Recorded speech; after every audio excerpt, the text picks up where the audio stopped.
How many times have I done this? I don't know. Seems all right to me.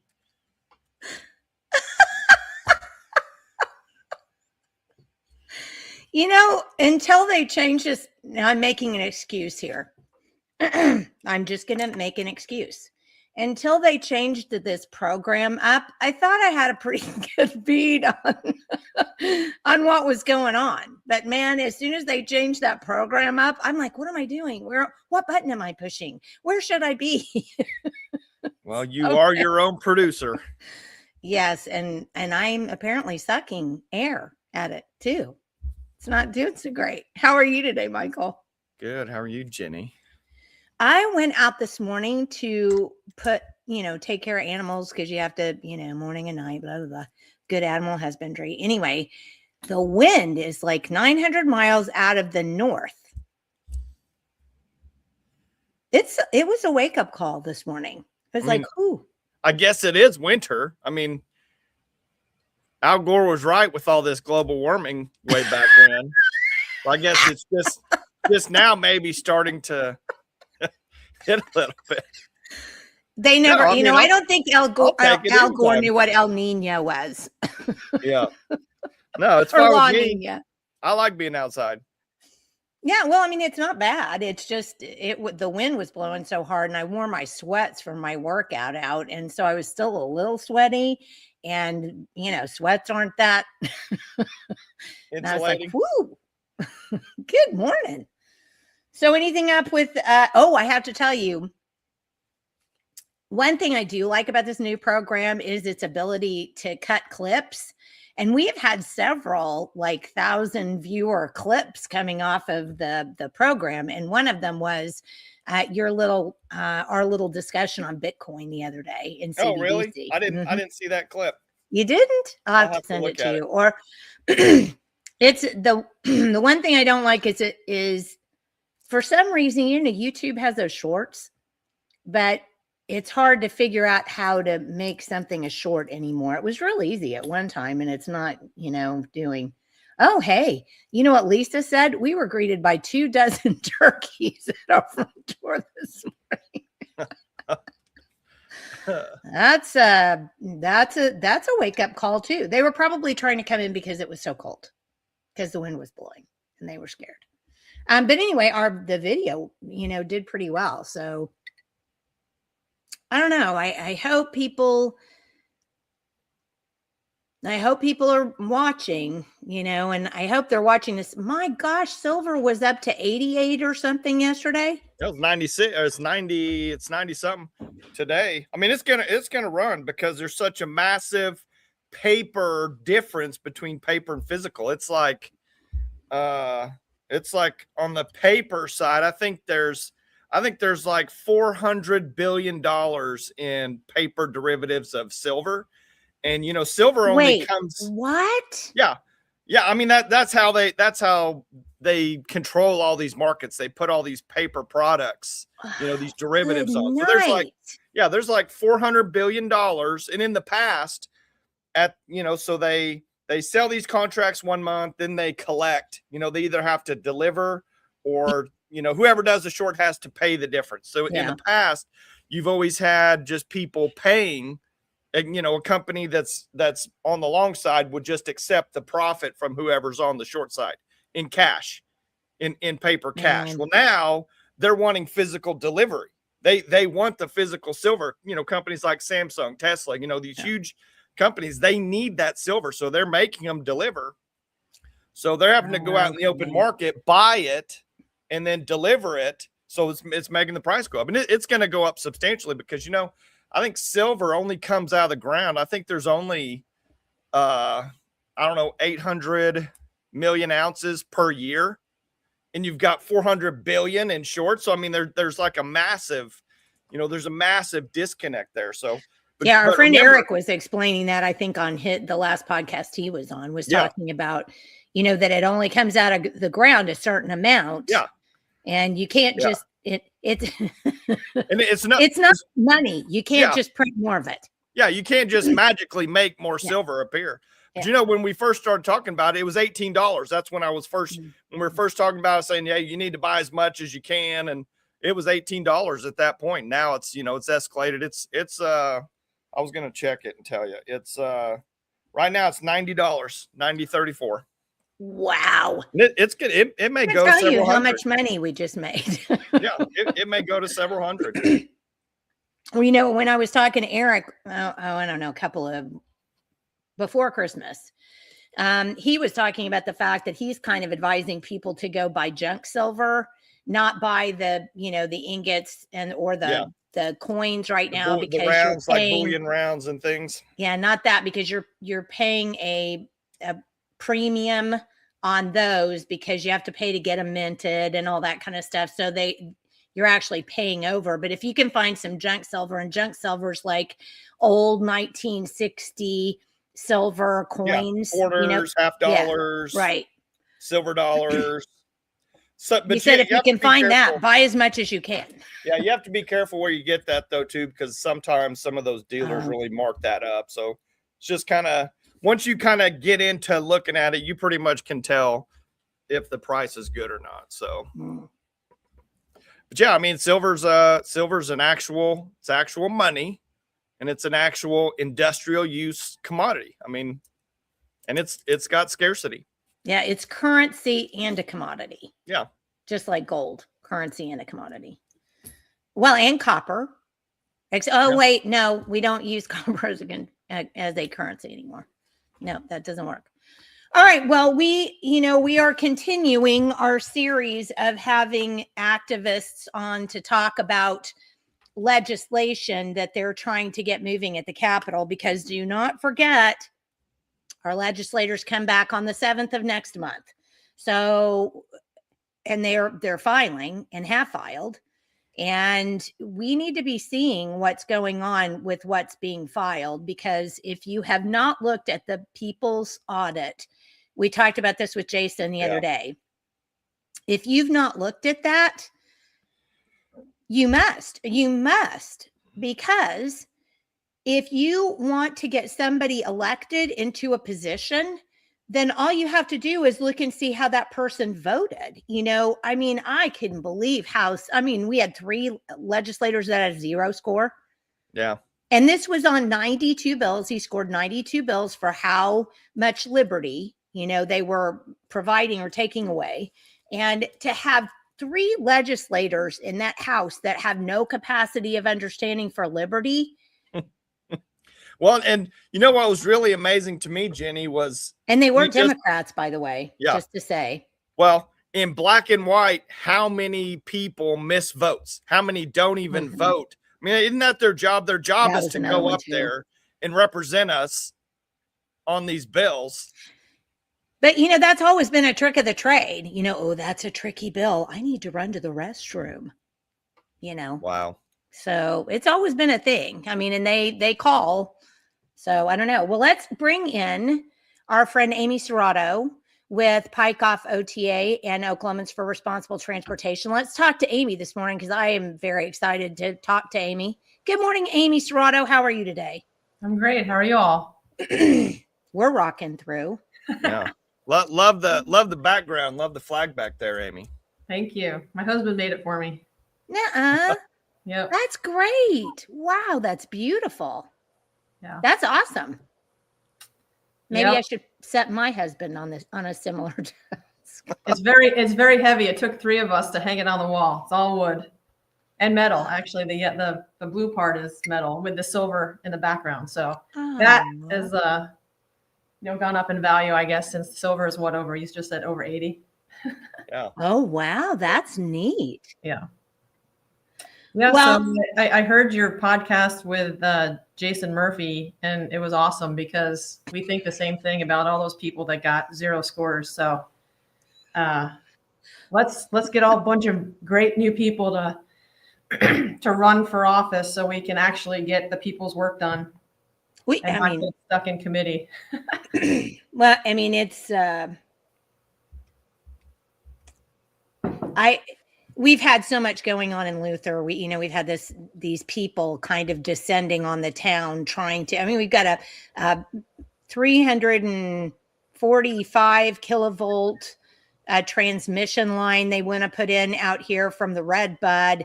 There's a data center that they've brought that they've, or at least proposed. There's a battery storage facility that they've proposed. I mean, we're just under attack. I mean, we really are. These large companies think that we in the country are a bunch of rubes, and we don't know what to do, and we just want the money from whatever blessing they're going to bring us that they're making money off of.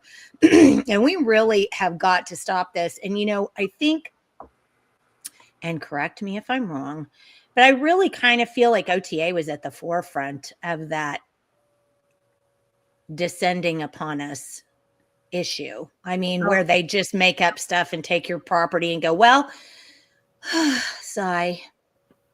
Yeah, they kind of pick on the public every 10 years because they wanted you guys to forget about it, right? They picked on your community in 2016 and people tried to fight, but it was literally a 3-month fight and then it was over. And we've managed to stay them off for 4 years. So we've got a lot, we had a lot more success in that, but I mean, they just keep coming and they're refuse to follow the law. But then the law is written such that they can do whatever they want. And so when they do break the law, the attorney general and the district attorneys don't seem to care. And the Supreme Court justices don't seem to care. But then, they say all the time, well, we're following the law. And when you read the law, it's like, wow, I can't believe the legislators in the 1960s actually let them do this. And so now we're paying the price for leniency for the last 70 years. But I don't know. I think 2026 is going to be a big year for us. So I'm fingers crossed. I'm so happy. So tell me why. Well, I mean, I can't give you all the details yet, Sure. but we have the means and the law. I mean, okay, if you believe that there's an intellectually honest judicial system, then 2026 is going to be a fantastic year for us. But we'll see. We got to stop them on that east-west connector. They haven't pulled permits and done things on the Canadian River, and they have not. They have not, no. But it doesn't matter, right? Because they're the OTA. So when you build a bathroom in your house, you need a permit. But when they build a 7,000-foot-long bridge, they can say that it's not going to affect anything downstream, and the hydraulics will remain the same, and they'll harm no wildlife, and they won't cause flooding. And then the United States Army Corps of Engineers says, "Oh yeah, you're right. Go ahead. You don't need anything." And we're going, wait a second, this doesn't make any sense. And they did the same thing on the Creek Turnpike back in the 90s. So we're trying to get ahead of that. And then, have you read The Power Broker by about Robert Moses, who was the guy who eminent domain 10,000 people at a time in Manhattan? And he was the... Oh, yes. I haven't read that, but now I know what you're talking about. Yes. Yeah, it's a 1,400-page slog, but it's an audiobook. It's 62 hours. But it talks about how he created this authority to be above the law. So the legislators couldn't roll him in, and he would just take people's homes, and everyone was fighting him. And he finally ran up against someone that took him down. But because of the combination of contract law and then legislation, the Turnpike Authority in New York was above everything. No one could stop them. And that's how the Oklahoma Turnpike Authority has legislated themselves here, but they made two critical mistakes. And I can't tell you exactly what those mistakes are because we're about to file some lawsuits, but don't reveal their Achilles heel. Yeah, we've got some fantastic, really, really smart researchers. We have a CPA, a retired CPA, a lot of policy people and lawyers that have read through the contracts, and then just people, that have really dug into the Supreme Court rulings from the 60s, the statutes from the 50s, what they did to the people's vote of 1954 when the people said one turnpike, one bond. And the legislature said, no, we're just going to make cross pledging. And we're like, what? How does that even happen legally? And so all this nonsense that went on and wasn't checked has come back to bite them because they kind of messed up. And so we're hoping that we can stop them indefinitely.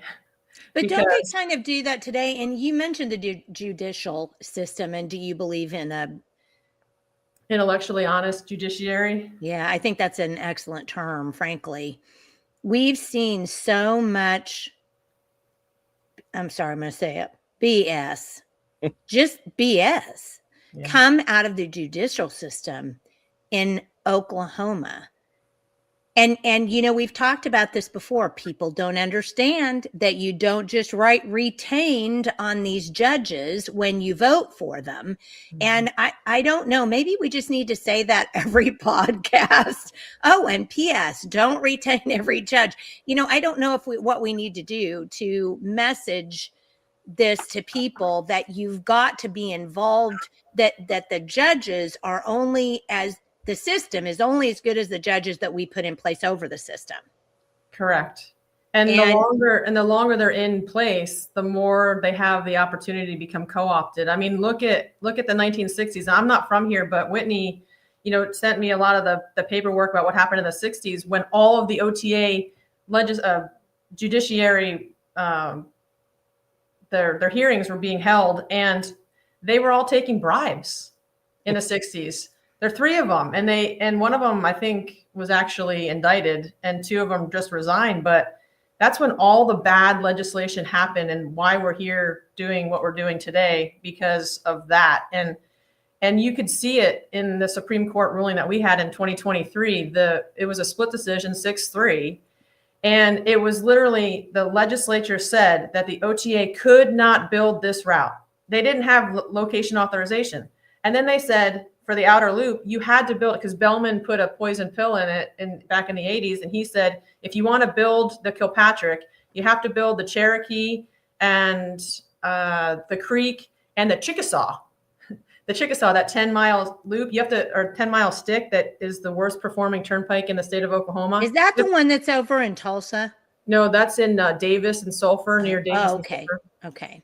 And the Creek is in Tulsa, but you have to build it all at once with one bond. Well, the OTA ran out of money. They didn't have it. And they said, no, we'll just keep building it. So they did 16 additional bond issues. And the legislature told them they had to do one, but no one ever called them on it. So when we went to the state Supreme Court, the minority, the three, said, but it says that you can only do one issue. And then the guy representing the OTA said, but for 70 years, we've done what we want to do. Why are you stepping on our feet? That was in the documentary. And the judge goes like this. He goes, what? So I'm just not supposed to look? I'm just not supposed to look at what you're doing? And it was crazy. So they used the thing that, hey, we've been doing it for 70 years. Everybody's deferred to us. And then the lady said, one of the women justices said, Justice Kuhn, who sided with us, she goes, well, what if we made a mistake in 2016? She was a new STIT appointee, and she wasn't there in 2016. She goes, well, what if we made a mistake? And our lawyer said, you can't unlay the road, but you don't have to make the same mistake twice. You could deny the bonds for this one, and the majority said, well, we've never denied the bonds in 70 years, so why would we start now? And I'm going, wait. And then, so the minority said, you need to put in statute that the judiciary must read the legislative intent word for word. And I said, why would we have to do that? That's your job. Like, that's literally what you do.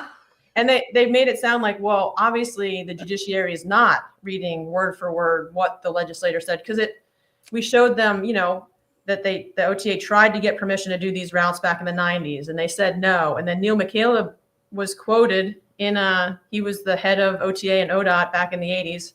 He was quoted in the 90s, the people have spoken, they do not want this route, we will stop. And we gave this to the Supreme Court justices, and they just kind of ignored it. And that's why we went hard after them. And I believe that's why we helped get that one female judge removed. Yeah. And we were really close on the other two, Edmondson and Gurrick, because they voted against us too. And they even voted against us in the Open Meetings Act violation that we won in district court on summary judgment. And the Attorney General of the state of Oklahoma has in his booklet that case was the most egregious violation of Open Meeting Act statute in the history of Oklahoma. We are literally in his book. When he does every year he goes out and does his Open Meetings Act presentation. We are the number one case in that book. And so the Supreme Court voted against us for that on appeal. And so we're gonna go around the Oklahoma State Supreme Court. We're just gonna go take them to federal court. Okay. Well, I mean, that may be the way to do it. When you said a minute ago, but they said, well, we've been doing it like this, for forever. I have to tell you that of all of the years I've been involved as an activist and following politics and government in Oklahoma, that is by far the swampiest, worst problem that we have. And people don't know that. People don't know that we have unelected bureaucrats running government offices that get paid on taxpayer funds who literally will not follow the law. Mm-hmm. They just won't. They go, oh, I'm exhausted. I'd rather do it like this. And no one calls them on it. And nobody seems to follow up on it. And it's as though we have reached this stage of well, I don't even know what you want to call it. It's just ho-hum. Yes, there are laws, but I'll do what I want. Thank you. It is by far the worst problem we have in Oklahoma government today. I promise. Yeah. And it's really frustrating, especially for groups like mine. We're trying and we're showing people where the problem is. Yeah. And we're saying we're lobbying lawsuits and we're trying to change legislation, and the people that have the power to do something are just like, eh. But it's like that on the federal government too. I mean, who got in trouble for what happened with COVID? Nobody. No one. So who gets in trouble for all the bad stuff that they're doing? And I don't even pay attention to the national news anymore because the local news is so crazy. I'm trying to just protect our houses from all the stuff that's trying to come in. You guys have the data centers. We have substations coming into Ward 5. We have Nextera trying to blow through Norman. Yeah. And we're going, how the state has the power to rein in their sovereignty of the eminent domain. Like, they could require these entities to prove necessity. Yes, absolutely. They could do so much stuff, but they're literally just going, oh, like you said, we don't need to bother with that. Yeah, it's crazy. And the main problem is I'm not sure that I know how to fix it. I mean, I do think that the better legislators that we get in up there, the more I think they can dig into the problem. And when it's reported that a bureaucracy isn't following the law, then do something about it, call them to heel, and then figure out a way to make that stick. But if somebody doesn't do, well, I'll be honest, that's part of the reason why I'm suing the state election board. They just didn't follow the law and then wanted to say, well, the DA said that we could do this, and then I report on it and they fire me. So yeah, I mean, you can't be a government official, you can't be paid by tax dollars and then pretend that you don't have to follow the law that you're making everybody else follow. Yeah. And then even I have a Substack coming out. It'll come out soon. I'm writing about how the Oklahoma Turnpike Authority perceives risk. So when they get sued, who they choose for counsel tells you exactly what they think and their risk is. So they chose outside counsel and they paid them millions of dollars for our lawsuits because they're very well written. They have basis in law. We should have won. But then when people are filing these other lawsuits, like some other people just filed some lawsuits against them, they hand it to the Attorney General's office. And the Attorney General's office just writes a motion to dismiss and the case goes away. So, but the Attorney General is required to report on all state agencies that ask for outside counsel or ask them to litigate for them, and then how much they pay them. But there's some inconsistencies in how that reporting. So it's even the people that are supposed to be the watchdogs, like the Attorney General's office, is kind of dropping the ball on the reporting. Well, hey, we have the opportunity to get a new Attorney General. Correct. And I think we all ought to be focused on that. It needs to be the right person too, because one person that's running would not be very good. Well, I'm sure there's more. I only know of one person that's running right now. I don't know all of them yet. I think there are 3, but if you ask me, I'm not sure I could name all of them. I think I can name John Eccles and Jeff Starling, but I think there might be another one that's running. Yeah. I should know, but I do not. But we need to keep up with that because don't forget, June 16th is the primary election in the state. Do you know what? All you're going to do is go to bed, wake up, and it's going to be June 16th. We don't have the time to pretend like this isn't important. Yeah. I think we need to have less tolerance for posturing too. I get so ticked off when I get all these news flashes on what elected officials are doing. And I'm just like, just tell me how you're going to make my life better, right? Just tell me what you're actually going to do that's going to affect my pocketbook and my freedom and my liberty. And I mean, just tell me what you're going to do to that. Don't throw shade on all these other people. Just do what you're supposed to do. And we got to get some people in that are willing to litigate and indict white collar crime, because and Stan Ward always told this to me, Amy, the DAs will not indict or convict white collar crime. And that's the major crime in Oklahoma, because all the people know how to run these grift systems. But we need to change something, because it's not even just the OTA, right? It's everything. I listen to your podcast. You have all these different topics on, and it's every state agency is doing the same thing. And if you look at this, it's crazy. I didn't even know these reports existed until a couple of weeks ago. If you look at the Attorney General reports on the state agencies that are being sued, and which ones ask for legal counsel, outside legal counsel, and which ones ask the Attorney General to litigate for them, our taxpayer dollars are paying so much money to litigate these lawsuits for the Attorney General. And then on some cases, the state agencies retain outside counsel. By law, they have to ask for permission and tell them why. But it is nuts how many times like OEMS gets sued. I mean, it's 500 pages of all these lawsuits. And I'm not an expert in it, but I was just looking at the OTA, but I was going down through the O's and going, oh my goodness, like page 25, they just spent $1.7 million in taxpayer money to litigate all these lawsuits in the fiscal year 2021. That is just crazy to me. How many times OHMS spent $1.7 million for a lawsuit for attorneys to try to win lawsuits against them. Yeah, in one of the fiscal years, I don't remember which one it So, was. so I guess you know what the question begs, right? The the question is, why can't you stop doing crap wrong? I know, and I don't know why, if they're asking the attorney general to defend them, I guess what they do, they assign an assistant attorney general to defend them.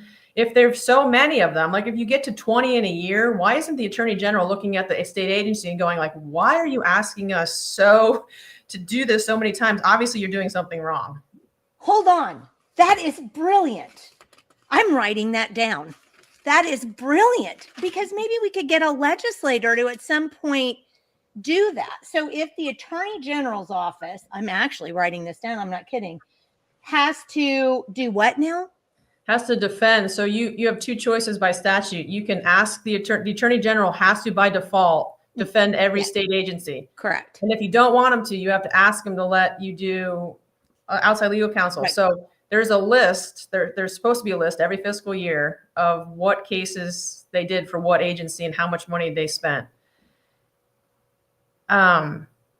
So, and I mean, I can pull one up actually.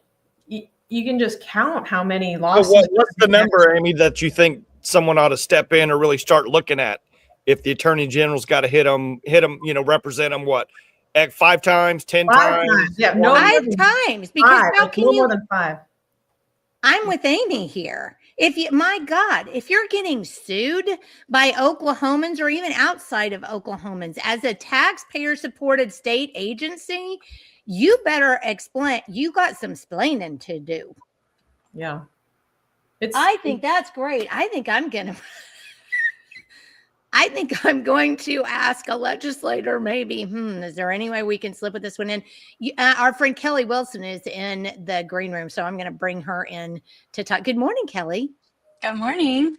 How are you? Looks like I'm frozen video, but that's okay. You're still you pretty. can hear me. So we we're can good. just look at your face. It's good That's to hilarious. see you. Yeah. Yeah, good to see you too.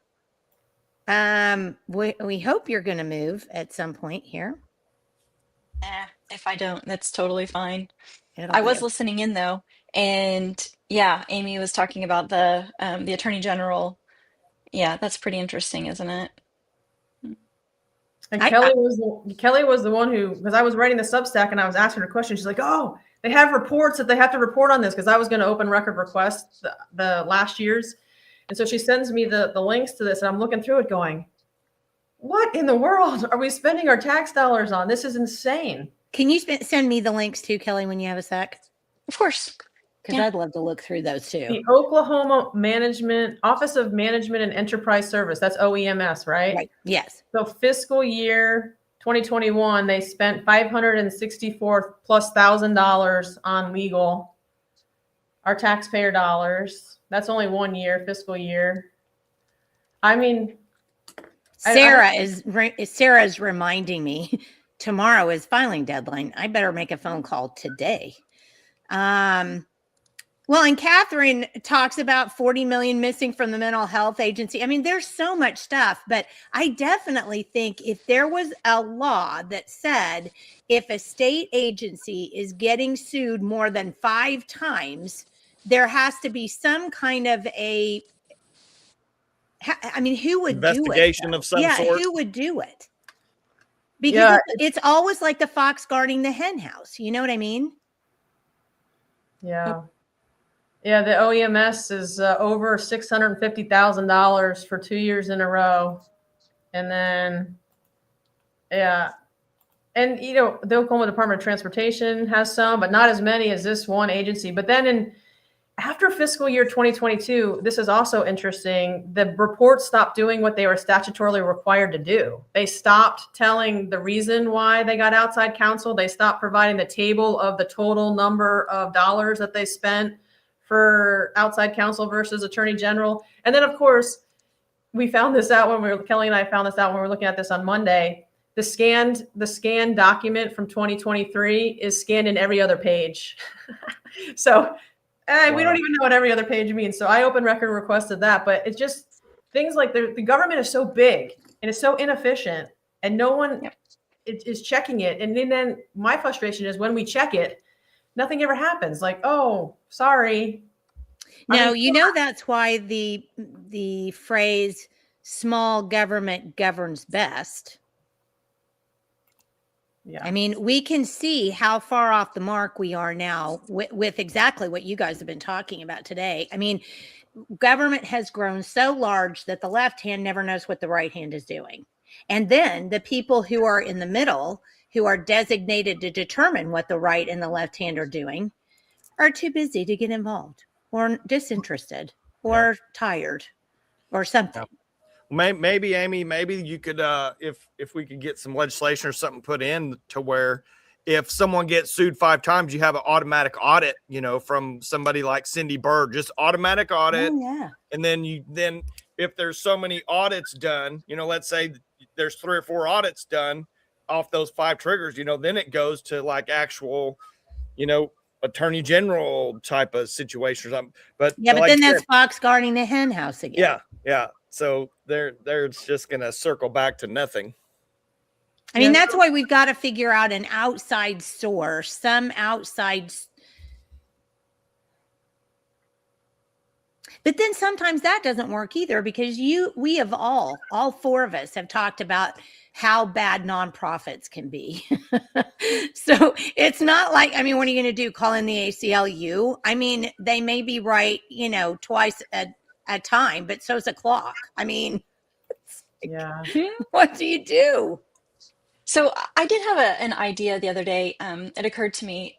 We're talking about landowners facing condemnation from the Turnpike Authority, and there's a ton of them, and they are reliant upon the right-of-way agent who is hired by the Turnpike Authority to act as their liaison Okay, through so back up and go negotiations. slower because we don't know what half of those things mean, but that's very Okay. interesting. So say it one more time.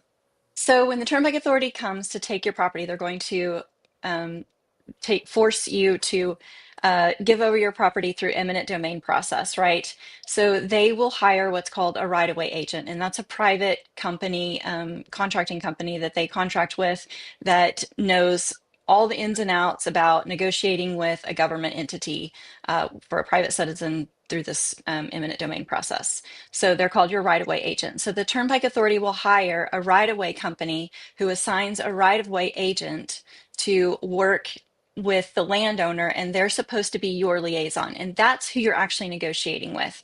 You're talking with that person, and then they take all that information that you give them and they go back to the Turnpike Authority and say, okay, this is what their offer is. But that person is supposed to be your quote unquote liaison, all right? But they're hired by the Turnpike Authority, so clearly they don't work for the landowner, right?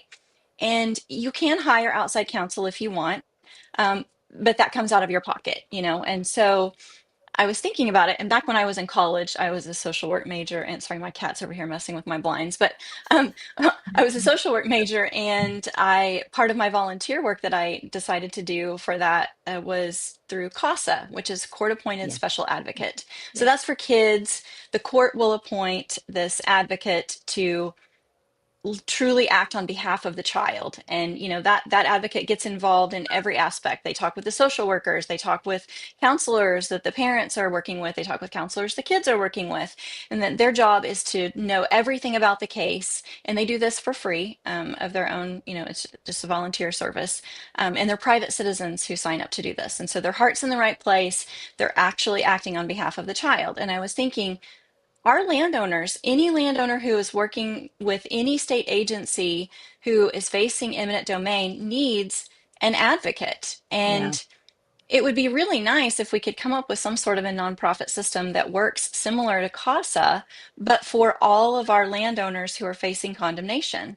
I don't know, throw that out there to some attorneys and see how we get that started. But, you know, the court would step in and say, okay, well, every time somebody gets, you know, eminent domain or condemnation case comes through for say, then they would go ahead and appoint a court appointed special advocate from one of these nonprofit organizations that knows all the ins and outs about eminent domain and right of way take, and can actually work alongside the landowner to make sure that they're not getting taken or abused by the state agency. Because as it is, you're reliant upon the person who's hired by the agency that's taking Yeah. your land. Yeah, that That- is the fox guarding the hen house on like Exactly. steroids. That's Yeah. ridiculous. So if anybody out there listening, if you could help us put something together like that, I think our state could benefit greatly, and landowners would probably come out much better. And that would be, the conflict of interest would be removed from that situation a little bit. So anyway, just kind of random I thoughts. had a similar idea one time. I wanted to see if I could find retired attorneys who were liberty-minded people, retired people who wanted to help. We worked with one for a while, and she's actually helping us on this Mathewson Redbud transmission line thing. She's a retired attorney. She and her husband are both retired energy attorneys, and so they're donating some of their time and to helping us with this. But I just thought it would be so nice to get a pool of retired attorneys. You don't have to work full time, for Pete's sakes. That's why you're retired. But take on a case here or there to help a landowner or help, because unfortunately, like Michael, Michael, how many times have we talked about this? Millions. So for example, if you're having a problem with your school board, right? And you are like, okay, this isn't working for me and my kid. None of this is working. We're going to get an attorney and, try to work something out with the school, or if you have to sue them or get arbitration, whatever. That school hires an out of town attorney or an out of the system attorney, a private attorney, who then goes to work for them for hundreds of thousands of dollars. So think on this. So I'm a person, and this is working exactly the way we were talking about it. I'm a person who's a taxpayer. I have to go get an attorney. I am now paying the attorney out of my pocket, right? When the, sorry, I'm getting distracted. There's some, oh goodness, there's a fire truck going by and it's windy today. We remember what happened to me last time this happened. Quick, let's pray for me.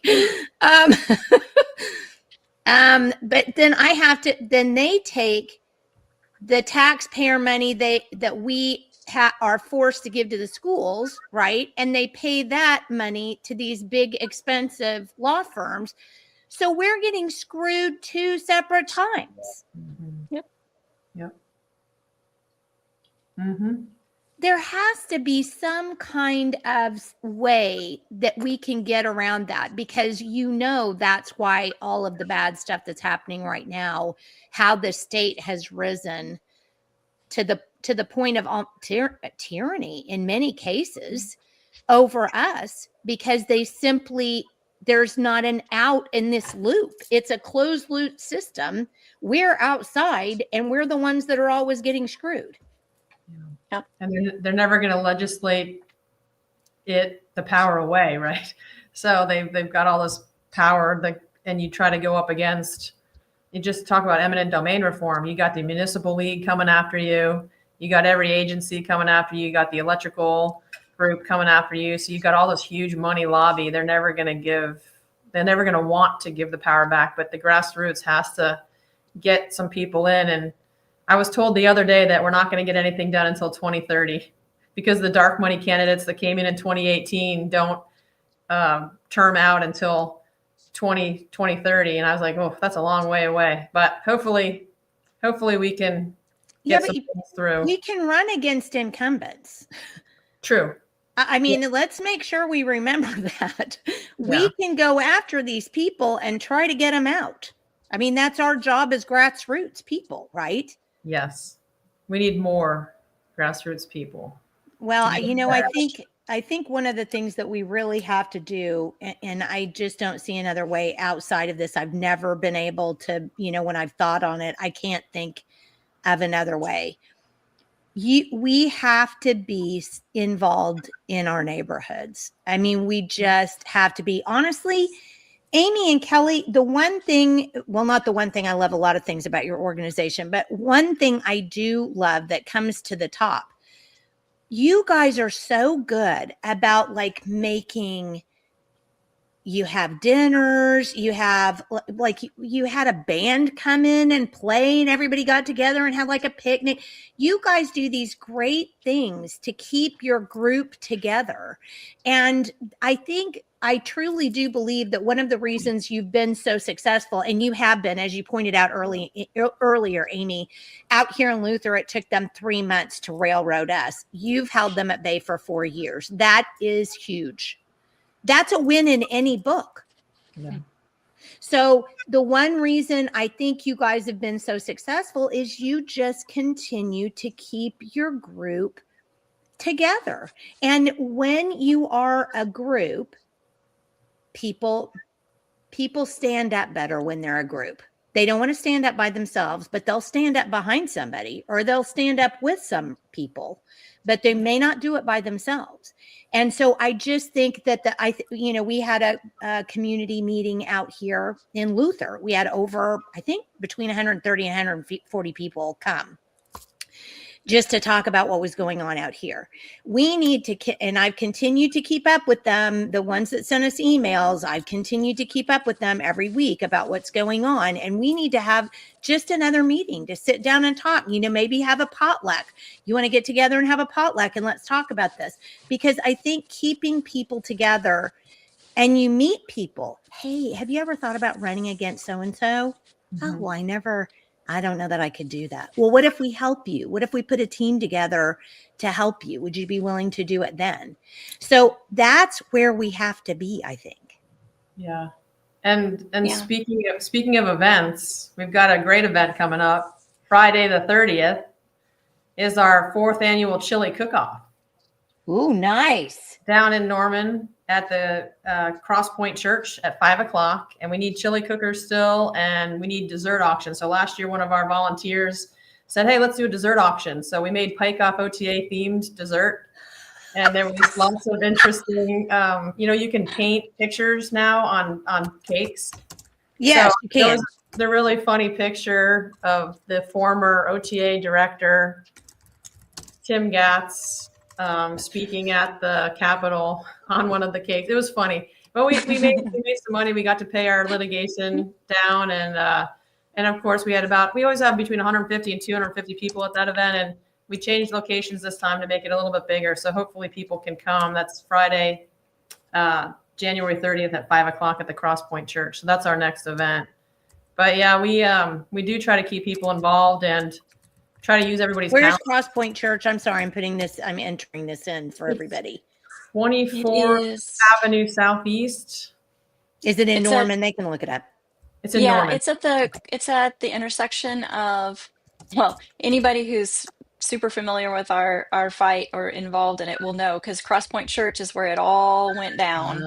Back in 2022 when we all got together and there was not enough seating. And yeah, I'm excited to have a different association with that church. Because that's what I think of when I think of Cross Point Church. I think of back in February of 2022 when we all got together there, and David Streb and some of the other Poe and Associates guys were on stage, and anyway, it was kind of an icky thing. But anyway, yeah, so it's at the intersection. It wasn't an icky thing. It was totally great, and it was in a big chunk of that was in the PikeOff OTA documentary. Yeah. Documentary.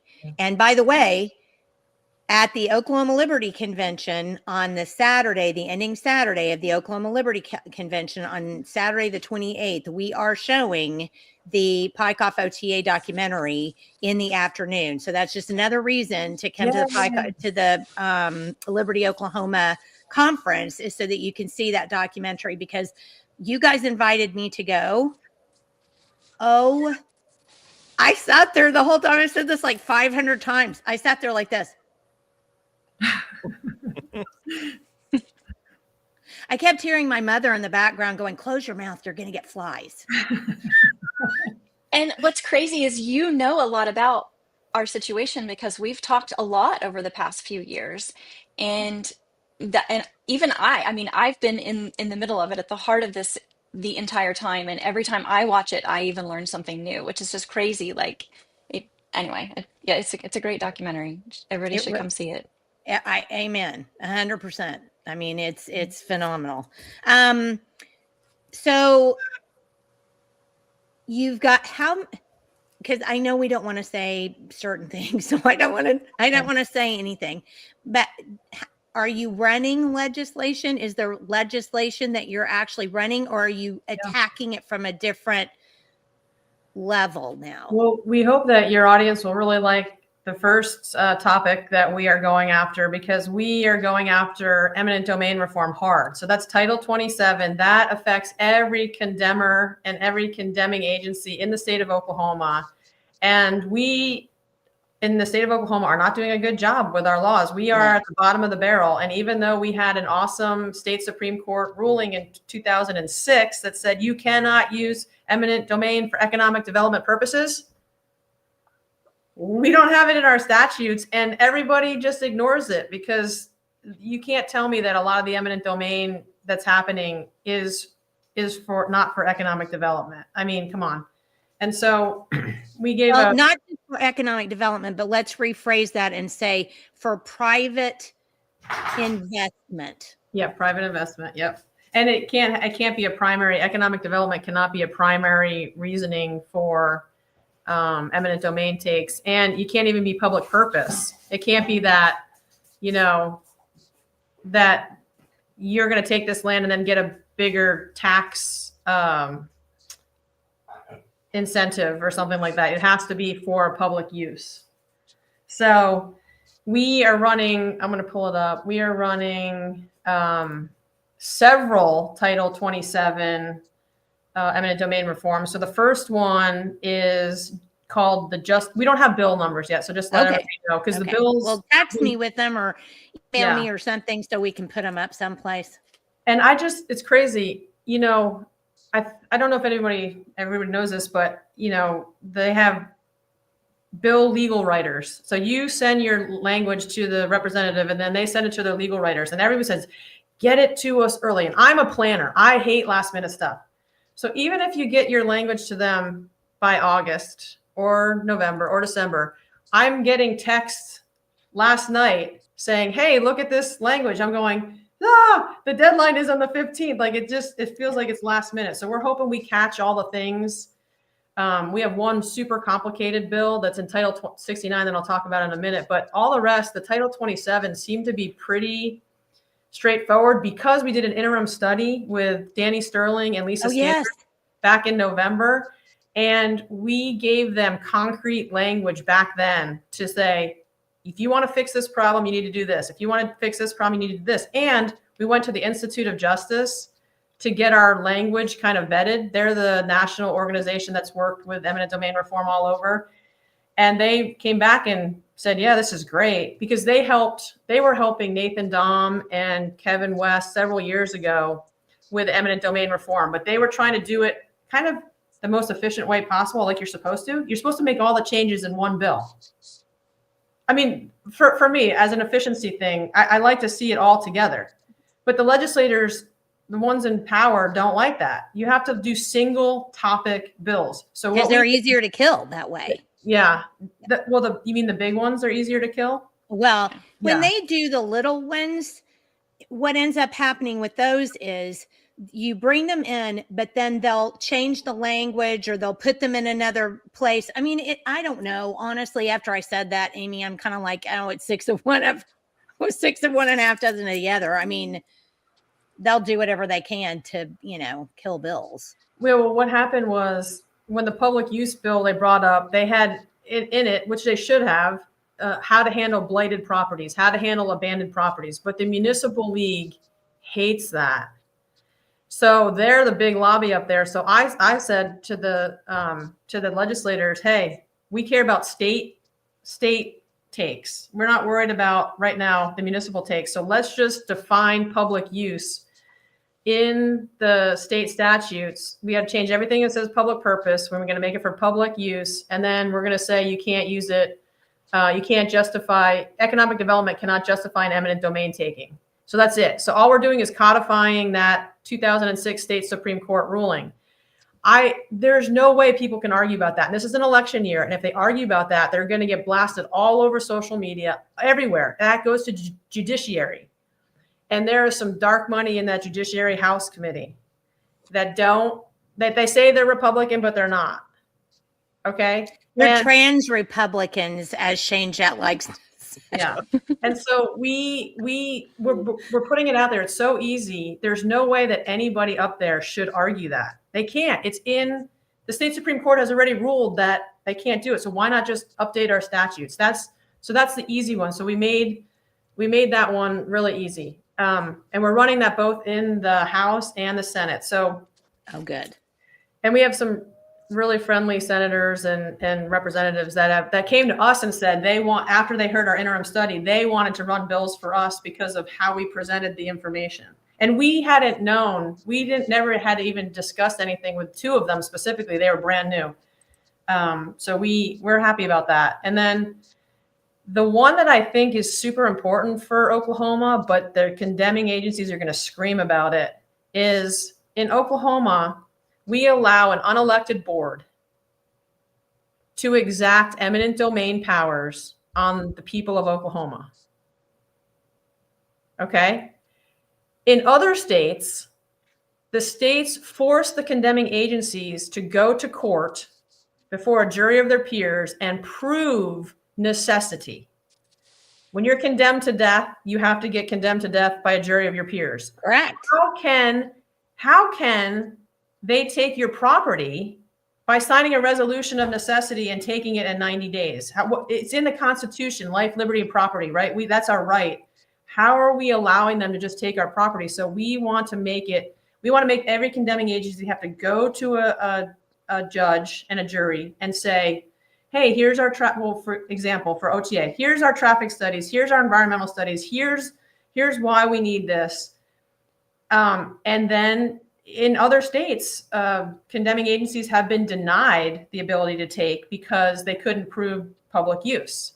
And so I think that's the most important thing that Oklahoma can do this session is have a conversation about how all these condemning agencies across the state are able to take our land without proving it, that they need it. So, I mean, and I think eminent domain should be abolished completely, but that's never going to happen. So this is a kind of a step in the right direction of, okay, you want it, come prove it. Well, and here I want to point out something. So we've got a transmission line I mentioned earlier. It's called the Matthewson Redbud Project that's supposed to be coming from the Redbud. Basically, a possibility of going through my back field. And then, but even, they haven't set the route yet. So nobody really knows what's going on. But the attorney that we hired on behalf of this group of us who just really don't want to have that thing in our backyard and all of the garbage that goes along with it was pointing out exactly what you said, Amy, that we've got to, that's what she wants to do on our behalf is go to the Oklahoma Corporation Commission and go, great, you want to do that? You justify how you're going to be able to do that and take private property when it does say in law that easements, the reason why we have easements is for that kind of thing. So why are you running them through somebody's backyard when there's an easement right out in front you could be using? Mm-hmm. Why are we doing this? And make them tell them why they're doing this. So I think you have 150 million% right idea about that. And if it does go before a jury of the peers, then people get to sit there and listen and go, well, yeah, why are you running that through somebody's backyard when there's an easement right out in front? An alternative route. And the same thing with the transportation agency. They're required by federal law, if they're using federal dollars, which OTA does not, but they have to provide 3 alternative routes plus a no build option.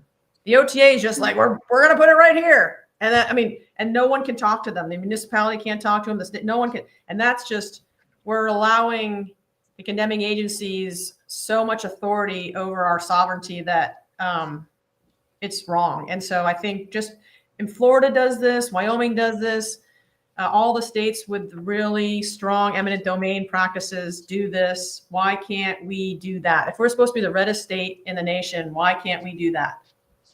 Well, and I'll tell you, we're going to get a lot of pushback on this one because, like, for example, the Turnpike Authority is going to be kicking and screaming over this because every time any of their condemnation cases go before a jury of the peers, our peers look at that and go, "Are you kidding me?" And they always come out with a really high settlement for the landowner because they can see just how badly they have been treated and screwed over. And this is interesting too. Like, this is probably another reason they're going to go kicking and screaming. Is, remember we were talking earlier about the Attorney General report, that where they have to justify using outside counsel. So in one of the justification sections for hiring outside counsel to represent them in acquisition cases in the Driving Forward program, they actually list the number of parcels they anticipate taking and how many they anticipate going to condemnation. And that percentage is anywhere from 10 to 25% of the 500 parcels they plan to take, they anticipated going to condemnation. And that's why they needed to hire this group to represent them. And if you think about that, that is that's a quarter. That's a quarter of the cases, a quarter of the landowners that they're going to take property from, they anticipated having to go through condemnation with. Again, my And mouth they keeps know falling open. that is, if they had to, and another thing too is, so if they know that all of those cases are going to condemnation, that there's a good percentage of those that are going to get to jury trial, right? And they don't want that. Another thing that I think they would realize is if they had to prove necessity, that's not going to go over very well because for the driving, or I'm not sorry, for the Access Oklahoma program, for the East-West Connector and the South Extension and the Tri-City Connector, they used studies from the 90s to justify the necessity of this route. Not even From the kidding you. 90s. Yes, they did not perform any new studies. 1815, for God's sakes. Right. Their resolution of necessity that they pass, that they will then take to the court to file condemnation cases in this, that resolution of necessity is based on studies that were done in the 90s. 30 years ago. Catherine keeps saying, laugh out loud. It's like a Parks and Rec episode. I mean, it's fun. You know, it's one of those funny, not funny things. I did want to point this out just really fast since we're talking about eminent domain and condemnation and that kind of stuff. There is a group, Catherine was asking. It's called Hands Off My Land. And it's a 501c3 organization as a PAC, registered as a PAC, I believe. And the PAC is from inside Oklahoma using a dark money person to run it. And this Hands Off My Land thing, that this group is a solar, a green energy front, basically, is what they are. And they're trying to get people to, you know, they're saying, hey, it's my property. I can put up a windmill if I want, right? So they're trying to come at the idea of private property from a perspective of, it's your property, you get to do whatever you want. And I think the trick is, I mean, we know it's a dark money group that's associated with green energy, but I think the bottom line is this, and I think we all need to have this conversation just briefly right here. Are you allowed to do anything you want on your property? Do you know? No. I'm not. I'll just say I'm not. No. And we have I'll give you, ordinances and there's a reason for that. Because I have a right to the enjoyment, the physical, emotional enjoyment of the property that I've purchased and worked on. So let me give you a really egregious example. It's an egregious example. Okay. So I live on 20 acres and I have decided that I'm going to put in a permanent circus. Okay. Now, the people on either side of me are going to be exposed to constant traffic, constant noise, lots of lights. Is that fair to them? I mean, I want the circus. I'm making money off of it. That's how I make money. How does that fly? Does that really fly? Is that fair? You should have So, bought, yeah, you should have bought where it was zoned for commercial or something. I don't know. well, yeah, and we can even have that because libertarians hate zoning, and I'm not sure I'm quite there with them. I mean, I do see a reasonable, reason for zoning. You look at Texas, you've got Texas doesn't really have much zoning, and so you've got like Six Flags right next to three houses. It's like the craziest thing. And I think we could do a little better than that, but there's a balance between your private property and what you can do on your private property, because what you do affects the enjoyment of the neighbors on theirs. And I think that's a thing that we have to kind of remember when we talk about this. You can't just put a road through yours and then expect your neighbors to go, oh yeah, that's great. Sure. I love that. Well, and then here's Charles Lindbergh says, this is true too. Circus or industrial livestock barns, which is true.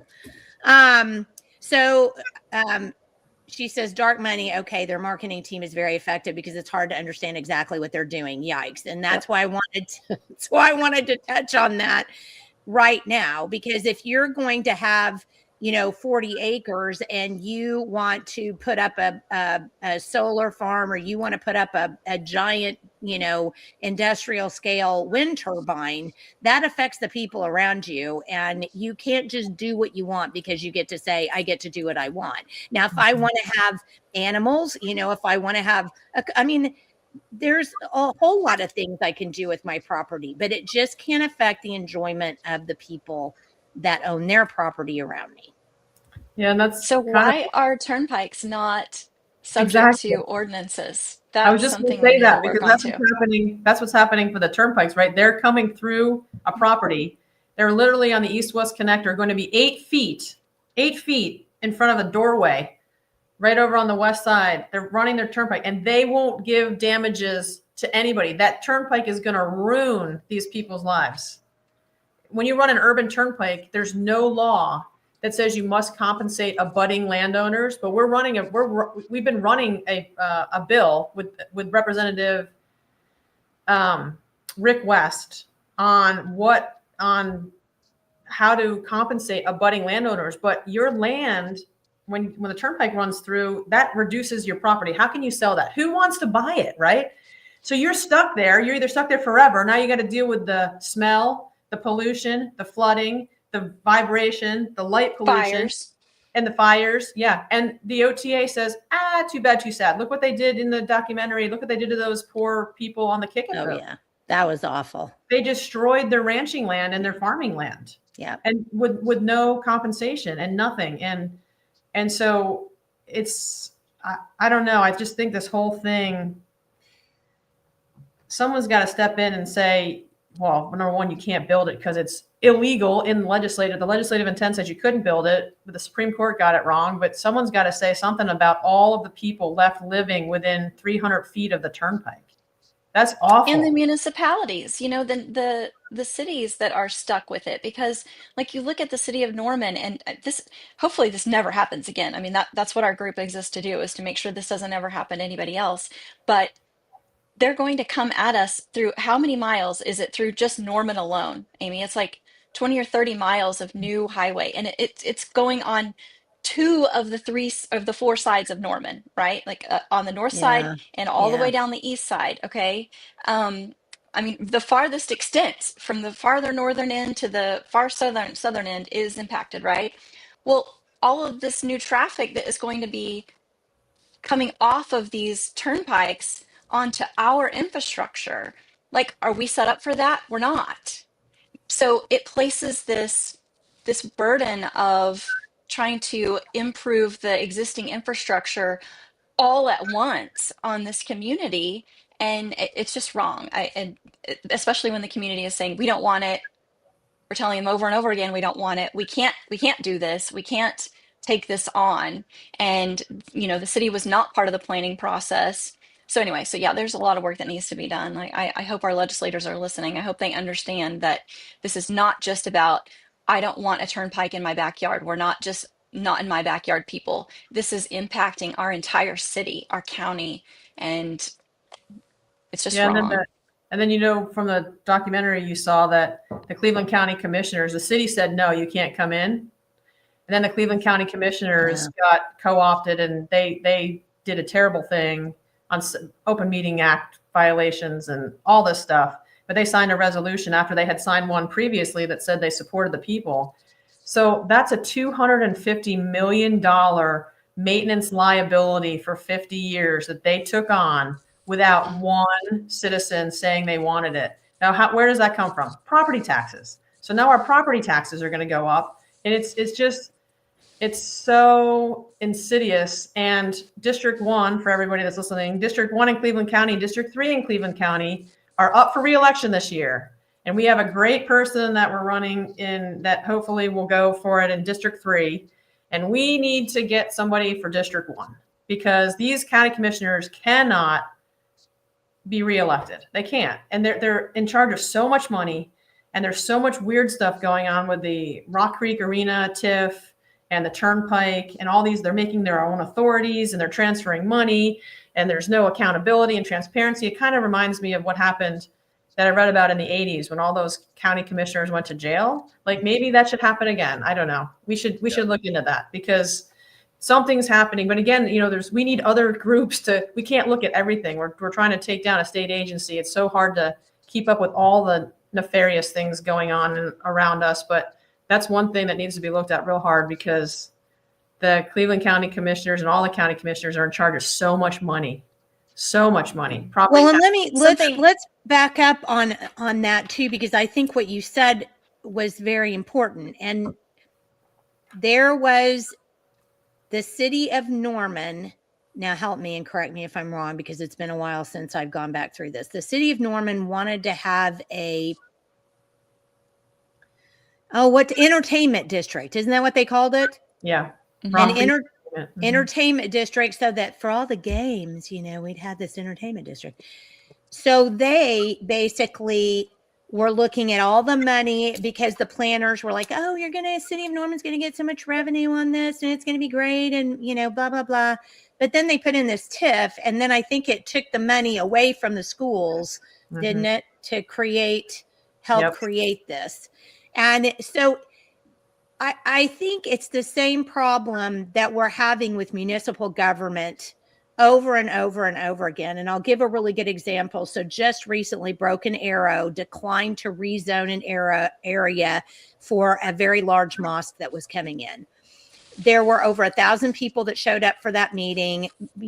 Thousands of people said, we don't want that in our town. That's not what we want. And so, the city council did vote it down, but basically what ended up happening was the mayor comes out and says, well, there's just the infrastructure isn't there. And there were all these different zoning reasons that we just couldn't do this. The first words out of her mouth should have been the people didn't want this. Yeah. That should have been the first words out of her mouth. And I think the problem that we're having with these city councils, which is so much of a reason that people have got to pay attention to their municipal government and run for municipal seats. Yeah. Run for these municipal seats, these county commissioner seats, because they've forgotten. These city council members have forgotten. Just like the representative republic we have with the House, we vote on a House rep, we vote on a senator. Well, when we send them to the Oklahoma State Capitol, we're sending them there to do our bidding, basically. We are giving them our vote proxy to do what we want them to do and need them to do. They've quit believing this. They now believe that they need to do what's best for the town. It's all the workforce crap. It's all of the private enterprise, private investment crap. And they've totally forgotten that the people pay for the property. The people work the property. So many people are now retired, and these things that are coming into their neighborhoods, the data centers, the roads, the transmission lines. If you're retired, what are you going to do? Pick up and start a new life? Yeah. these people at the city county level and need to be protecting the people and the landowners and the existing businesses. That's what they need to be doing, not trying to decide what's best for the town. They need to realize they have my proxy and therefore they vote on my behalf. So I say, hey, don't vote for this. And they go, okay, hopefully we'll get enough people that say that. And that's what they do. I agree. It feels to me so many times like I keep watching the city of Norman very closely, obviously, and it feels like once they're in, their goal is to make the place better for people who aren't here yet, but the people they hope to draw here. And I'm like, but what about the people who are already here? Why do we not matter anymore? You're more than willing to take our property and turn it over to a developer that can put 30 houses on it and bring in 30 new people that then you're going to pretend don't exist because you're worried about the next 30 people that are coming in. But what about the people who are here now? What about the people who like it the way it is right now and don't want all of these changes and all these new people coming in and ruining our water supply and all this stuff? So anyway, they're too worried about what may come down later than worrying about the people that they're supposed to be working for today. Gotta clip that. So let me say this. This is pretty good, guys. I live less than a quarter of a mile from a turnpike. It's constant noise. And of course, there's businesses that have sprung up on both sides. They have very tall, very bright signage, which of course shine directly into my windows. We have to room darken our curtains in our bedrooms just to be able to sleep. Plus, the trucks roaring and honking, blowing tires that sound like a small explosion, and the sirens off and on all night. So much for peaceful country living. Bada bing.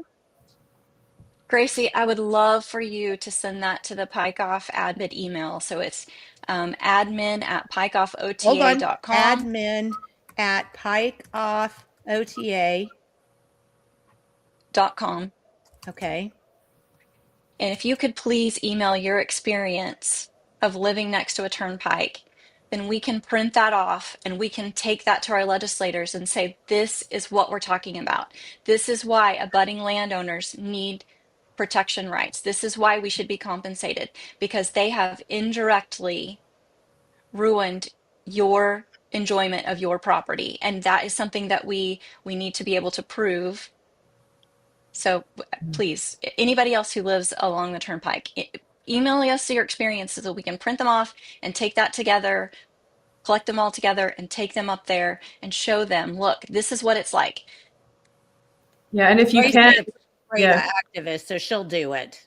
and if you can, video it. So I went up to Lake Hefner, and that's Route 74, right, or Route 3 that goes up past Hefner. And I was walking as my child was doing her summer camp, and it was so loud I couldn't even hear myself think. So I took a selfie video, screaming into the iPhone, like, this is what it's like to live 100 feet from a road during rush hour, like rush hour. And and I sent that to some legislators because I was concerned about the sound walls. So there was no plan for them to put up any sound walls or anything like that. And they got back and said, yeah, this is important, because the OTA doesn't often say, they say in the town halls, oh, we'll take care of that. We'll do a sound study. And if it's above 80 decibels, we'll take care of it. Well, I was standing there and it was 110 decibels and I was 100 feet from the roadway. The wind's blowing and the J brakes are going. And so the ambient was like 88 decibels. They tell you not to go above 90 or it hurts your hearing.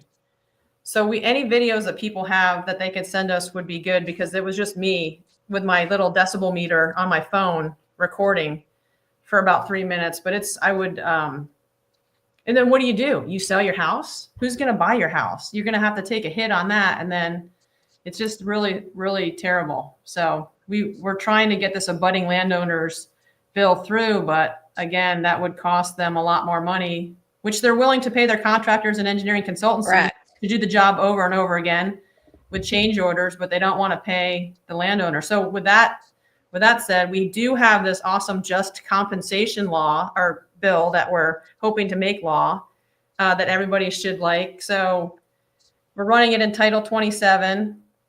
And this was one of the first things that when the legislators saw our documentary, they came up to us and said, we have to do a just compensation bill. This is not fair, after they saw what happened on the Kickapoo.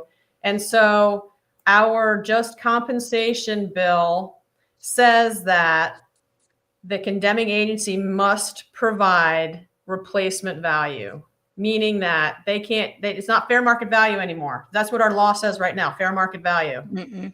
Fair market value can be manipulated with many different things. Bingo. But replacement value is if you have 20 acres and you have a 2,000 square foot home and you have a greenhouse and you have a pool and you have a garden and you have a chicken coop, they have to pay to make you whole. So when you move to that new place, you can fence your whole property that took you 30 years to fence with scrap material, then you can put up a chicken coop right away. You could put up a greenhouse right away. So what's happening right now, and I showed this in our podcast on Monday, that they're giving people fair market value. So for example, on the East-West Connector, there was a 2,000 square foot home. I think they offered them $400,000 or something like that on 5 acres. Well, they couldn't find a replacement house within 5 miles for less than $499. Yeah. So they're shortchanging these people. They're going to have to move farther out. And so our law really strips the generational wealth of Oklahomans, and we have to change it. And so many states have this replacement value. And I think that's only fair, right? If you're going to come take somebody's land, don't you want them to be able to go someplace else and not be out hundreds of thousands of dollars to make their new property like what they had to start? So that's what we're really hoping, that one goes somewhere, but the condemning agencies are going to fight that too, because it's going to cost them more money. So they shouldn't. Gracie's continuing here. I'm sorry, Kelly, give me 1 second. Our home is passed down from my husband's family. There's also all the trash, but of course we know no one litters, but it blows into our hayfield. We've had people running from the law come through our yard in the past. Go ahead, Kelly. I'm sorry. Yeah, that's terrible. And I don't even remember what I was going to say now, Oh, but sorry. what she was talking about with fires are also a real concern for me. Like, we're going to be left next to the turnpike now, and when you're driving along the highway, you see fires just start up all the time. So what's that going to do to my insurance? My homeowner's insurance is probably going to go up because I'm at a higher risk for fire. And so how am I going to be compensated for that? It's just tough luck, sorry. We came in and we increased your costs, and we're not going to compensate you for that. Oh, I do remember what I was going to say. So the Turnpike Authority will bicker over pennies.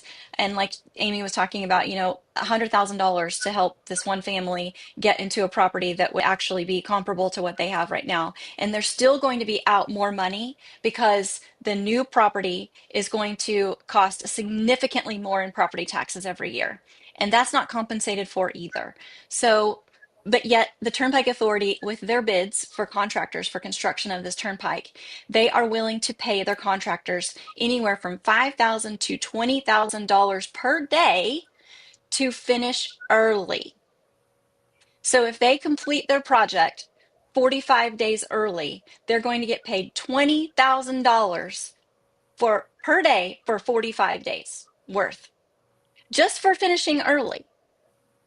So they're willing to throw out 20 grand to one construction company every day for absolutely nothing other than finishing early. But yet landowners have to go to court. I don't like to use the term fair because fair is an objective term. But there is justice, and justice is a non-objective term. And we just don't see any justice in any of this. There just isn't any justice. And I do want to point out, which is not a happy thing, it doesn't make me happy, but Julia earlier on commented, I don't know if I can find it or not, but Julia, there it is. Life, liberty, pursuit of happiness is in the Declaration of Independence, but not in the Constitution. Sorry, I misspoke. No. I wasn't putting that up for you. I was putting that up to make the point. Yeah. That sometimes the Constitution does not work for us. Yeah. And when we say, well, we have, the ability for, liberty and property, I mean, there's a whole constitution. It's not a small thing. I keep my book here usually, and it's not a small thing. And most people don't read through all the articles in the Constitution to find out how they kind of make those notions nebulous.